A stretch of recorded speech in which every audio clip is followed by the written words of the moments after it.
अस्सलामुअलैकुम and good afternoon my dear brother and sisters. क्या हाल है सबके? खैरियत से हैं? अच्छा दोस्तों, आज से हम इस चैनल के ऊपर लेबन इन डॉइचलैंड genau लेबन इन डॉइचलैंड के 300 जो सवालात हैं उसकी भी एक सीरीज हम शुरू करने जा रहे हैं। ठीक है, जैसा कि आप जानते हैं कि आप इस चैनल के ऊपर जर्मन लैंग्वेज कोर्स कर रहे हैं, A1 A2 और B1 के हम इसके ऊपर लेसन अपलोड करते हैं। ठीक है, और आज से आप बहन भाइयों के लिए लेबन इन डॉइचलैंड का जो कोर्स है वो भी शुरू किया जा रहा है और इसकी एक, जैसे मैंने भी कहा, एक प्ले लिस्ट बना दी जाएगी और तरतीब के साथ ये लेसन आपको जो है वो मिलते रहेंगे। ठीक हो गया?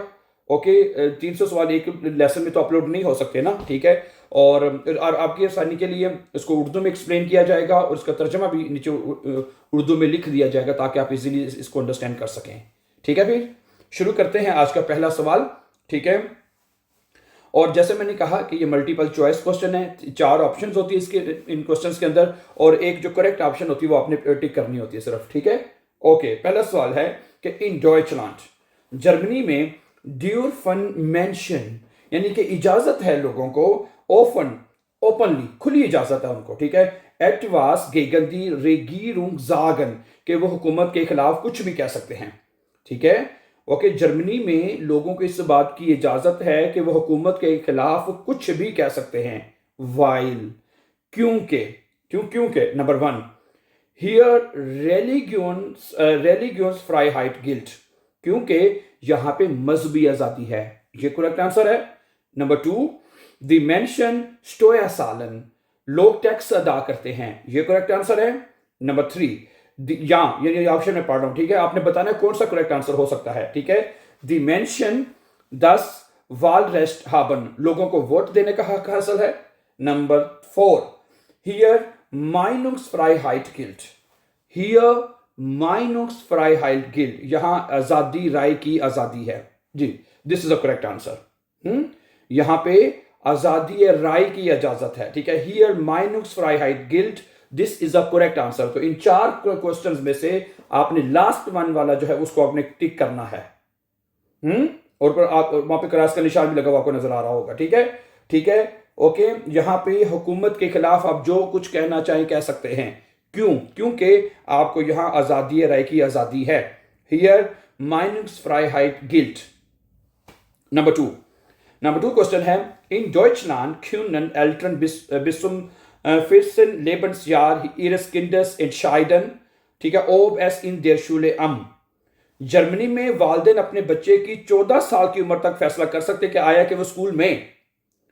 ठीक है, बच्चा जब तक 14 साल तक का है उस वक्त तक आपको इजाजत है, आपको बल्कि आजादी है कि आप अपने बच्चे के लिए फैसला करें। किसका फैसला करना है वो देख लेते हैं।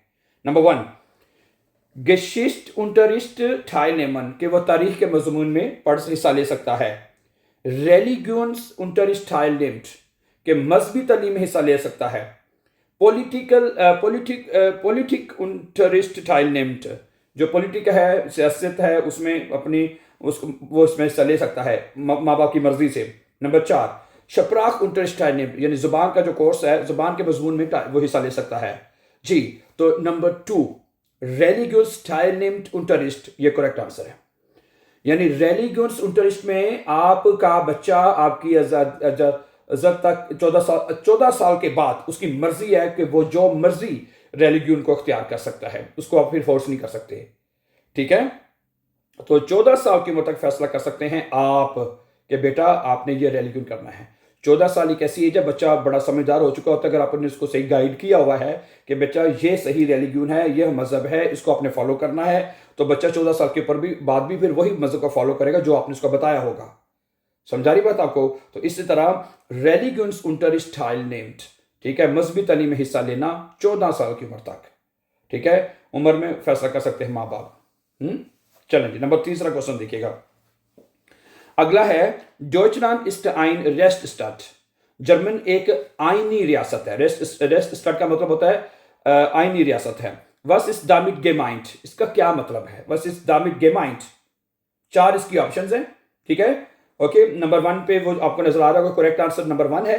ठीक है, लेकिन बाकी ऑप्शन भी मैं आपके लिए पढ़ दूंगा। ठीक है, कहता है alle Einwohner और Einwohnerinnen und der Stadt müssen sich an die Gesetze halten, तमाम शहरी, चाहे वो मर्द हैं औरतें जो भी है, ठीक है, और रियासत को कवानीन की पाबंदी करनी होगी। रियासत यानी जो रियासत है, ठीक है, और जो वहां के रहने वाले हैं, आइन वोनर जो हैं, शहरी, उनको कवानीन की, जो कानून है, उसकी पासदारी करनी होगी। ठीक है, तो ठीक है, और इसका यानी कि उस सवाल का ये जवाब बनेगा, डॉइचलैंड इस्ट आइन रेस्ट स्टेट, जर्मनी एक आइनी रियासत है। ठीक है, वर्सेस दामिट गेमाइंड, इसका क्या मतलब है? इसका मतलब ये पहला करेक्ट आंसर है। बाकी नंबर 2 भी पढ़ देता हूं। Der Staat muss sich nicht an die Gesetze halten. रियासत को कवानीन की पाबंदी करने की जरूरत नहीं है, ये भी गलत है। Nur Deutsche müssen die Gesetze befolgen. सिर्फ जर्मन शहरों को कवानीन की पाबंदी करने की जरूरत है, ये भी गलत है। ठीक है, die Gerichte machen die Gesetze, अदालतें कवानीन बनाती हैं, ये भी गलत है। समझाई बात आपको? सही है। तो जब first one is a correct answer, ठीक है, जैसे मैंने आपको बताया 4 क्वेश्चंस होंगे। ठीक है, क्वेश्चन 1 होगा, उसके अंदर 4 ऑप्शंस होंगी और जो करेक्ट आंसर होगा उसको आपको पिक करना होगा। सो ऑप्शन इसकी हमने नंबर 1 को क्रॉस किया हुआ आपको नजर आ रहा है। ठीक है, नंबर 4 क्वेश्चन देखिए, वेल्शे रेस्ट gehört zu den Grundrechten in Deutschland। जर्मनी में बुनियादी हुकूक में कौन सा हक शामिल है? वेल्शे रेस्ट यानी कौन सा हक जो है गिहोट शामिल है, या ठीक है, सुदेन ग्रुंड रेस्टन इन डॉइचलैंड, बुनियादी हुकूक में, ठीक है, कौन सा हक जो है वो शामिल है? यानी कि वाफन बेजिट्स, हथियार रखने का हक। ठीक है, फ्राउ रेस्ट, ये क्या है, सॉरी फाउस फाउस है ना, मैं फ्राउ की तरह लिखा हुआ है ऐसे लफ्ज ये ना। ठीक है, फाउस्ट रेस्ट है, फाउस्ट रेस्ट, जाती ताकत का हक, माइनुक्सफ्राइहाइट या जेल्फ्स्ट जस्टिस है, जेल्फ जस्टिस। तो इसमें जो ऑप्शन 3 जो है ना ब्रदर जी, वो करेक्ट आंसर है। माइनुक्सफ्राइहाइट, समझा रही, जो बुनियादी हक है ना वो इज़हार राय की आजादी है। जो आपका बुनियादी जो ग्रुंड रेस्ट है ना, आपका जो ग्रुंड रेस्ट है वो ये है आपका इज़हार राय की आजादी, माइनुक्सफ्राइहाइट, माइनुक्सफ्राइहाइट। समझा रही बात आपको? ठीक है, तो क्वेश्चन में दोबारा पढ़ देता हूं, कहते हैं एक दफा तो, ठीक है, वेल्शे रेस्ट गिहोल्ट, कौन सा बुनियादी हक शामिल है? सुदेन ग्रुंड रेस्टन यानी बुनियादी हक में, इन डॉइचलैंड जर्मनी में, जर्मनी के बुनियादी हुकूक में कौन सा हक शामिल है? और वो है माइनुक्सफ्राइहाइट, ज़ाहिर राय की आजादी। ठीक है, ये क्वेश्चन याद रखना आपने। नंबर 5वां देख ले क्वेश्चन, वालन, ठीक है, und Beteiligung, Beteiligung, Wahlen und Beteiligung, ठीक है, यस है। Wahlen in Deutschland sind frei, यानी जर्मनी में इंतखाबात फ्राई, आजाद हैं। Was bedeutet das, इसका क्या मतलब है? ठीक है, जर्मनी में इंतखाबात आजाद हैं, इसका क्या मतलब है? ऑप्शन इसकी जो है 3 इज द करेक्ट आंसर। देख लीजिए पहले, वो देख लीजिए, दी वेलर dürfen ihre, ठीक है, Wahlentscheidung frei treffen und keine bestimmte Stimmeabgabe wird erzwungen ना, ठीक है, erzwungen, क्योंकि यानी वोटर अपनी मर्जी से फैसला कर सकते हैं और किसी पर मखसूस वोट डालने का दबाव नहीं डाला जाता। ठीक है, यानी कि यहाँ पे आपको पता ही है जर्मनी में कि कोई भी जो वोटर है वो अपनी मर्जी से फैसला कर सकते हैं कि उसने किसको वोट डालना है। ठीक है, और उसके ऊपर किसी किस्म का दबाव डालना नहीं जाता, ये मतलब है इसका। ठीक है, ओके, तो जो 5वां है कि ठीक है, वालन इन डॉइचलैंड सिंड फ्राई, यानी जर्मनी में इंतखाबात फ्राई हैं। वस बेडॉइटेड दस, इसका क्या मतलब है? नंबर 3 जो ऑप्शन है ये करेक्ट आंसर होगा। ठीक है, Wähler dürfen ihre Wahlentscheidung frei treffen und keine bestimmte Stimmabgabe wird erzwungen ना, ठीक है, erzwungen, सही है। ये ऑप्शन आपने याद कर देनी है। ठीक है, बाकी चाहे आप छोड़ दें, बाकी को चाहे याद करने की जरूरत नहीं है। ठीक है, नॉर्मली स्टूडेंट्स ये करते हैं कि जो क्वेश्चन है उसका जो करेक्ट आंसर है सिर्फ वही याद कर लें, तो ज्यादा बेस्ट रहेगा आपके लिए। ठीक है, आज का आखिरी question number 6, Wie heißt die deutsche Verfassung? Wie heißt die deutsche Verfassung?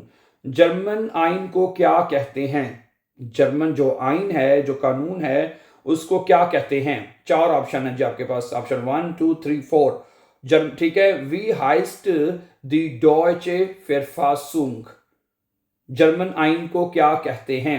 German आइन को कहते हैं ग्रुंडगेसेट्स। Option number 4 is correct answer. ठीक है, ऑप्शन 4 यानी बुनियादी कानून ग्रुंडगेसेट्स इज द करेक्ट आंसर। समझा रही बात आपको? तो ये 6 सवाल हैं, ठीक है, ये मैंने आपके सामने रखे हैं, ठीक है, और ये बहुत इंपॉर्टेंट हैं। अगर आपने जर्मनी की जैसे मैंने आपको बताया कि आपने नेशनलिटी अप्लाई करनी है, तो आपको ये जो लेबन इन डॉइचलैंड का जो टेस्ट है ये आपको पास करना पड़ेगा। ठीक है, तो ये आपकी आसानी के लिए इस चैनल के ऊपर अपलोड किए जा रहे हैं और इंशाल्लाह तरतीब के साथ अपलोड किए जाएंगे अब। और इसको आप रोजाना की बुनियाद पे 6 या 7 जितना भी होगा हम क्वेश्चन इंशाल्लाह अपलोड करेंगे। ठीक है, 30 अगर रोजाना के हम 6 क्वेश्चन भी अगर हम अपलोड करें तो 180 बनते हैं एक महीने में। 150 भी चले कर लें तो हम 2 महीने में इंशाल्लाह इसको मुकम्मल कर लेंगे। आई होप सो इंशाल्लाह। ठीक है, ओके, तो ये 6 सवालों की मुझे उम्मीद है कि आपको समझ आ चुकी होगी। ठीक है, कोई याद कर लीजिएगा। And before going please for upcoming videos don't forget to subscribe. Have a nice time and see you very soon with the new lesson. Take care. अल्लाह हाफिज़। अस्सलाम वालेकुम।